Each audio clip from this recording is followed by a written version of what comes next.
राधे राधे जी, जय श्री कृष्णा। पुत्रता एकादशी की हार्दिक शुभकामनाएं।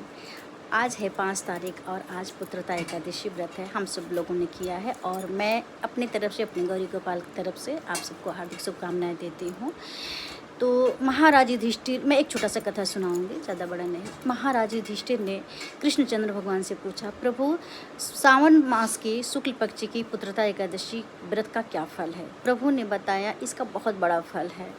और एक राजा थे, एक नगर के एक राजा थे जिनका नाम महेशमती था, और वो उनके पास पुत्र नहीं था। वो पुत्र रत्न की प्राप्ति में चिंतित रहते थे।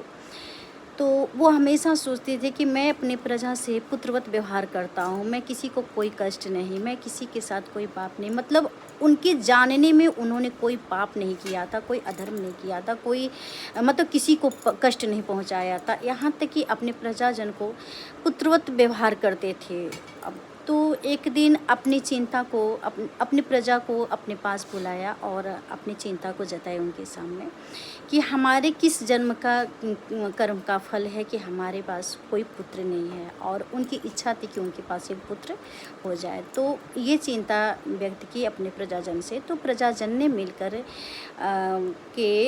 आपस में मतलब सलाह मशवरा किया कि हम लोग राजा की चिंता को कैसे दूर कर सकते हैं।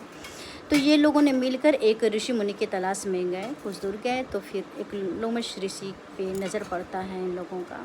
वहाँ जा कर के राजा के बारे में, राजा की चिंता के बारे में बताए लोमश ऋषि से।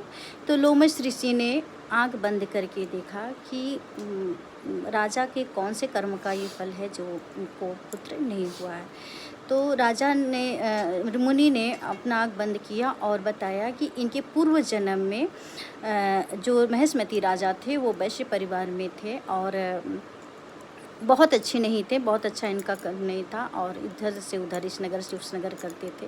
एक दिन उनको प्यास लगी और वो स्वच्छ जल के सरोवर का इंतज़ार कर रहे थे, कहीं मिले कहीं दिखे तो मैं पानी पी लूँ, प्यास लगी थी। तो वहाँ गए वो पानी पीने के लिए। तो वहाँ पे एक गाय अपने बछड़े के साथ जल में पानी, सरोवर में पानी पी रही थी। तो ये राजा जाते हैं और उस गाय को उस बछड़े से दूर कर देते हैं और वहाँ से स्वच्छ जल पी के आते हैं। वो इन्हीं के कर्मों का सजा है, क्योंकि बछड़े को दूर करना तो इनको इस जन्म में इनको पुत्र नहीं हुआ। पर हर समस्या का समाधान है। प्रजाजन ने पूछा समस्या का समाधान, तो मुनि ने समस्या का समाधान बताया और कहा कि श्रावण मास के शुक्ल पक्ष के पुत्रता एकादशी व्रत आप सब लोग मिलके करिए और इसका पुण्य राजा को अर्पण कर दीजिए, तो राजा को पुत्र जरूर होगा। और नियम पूर्वक करना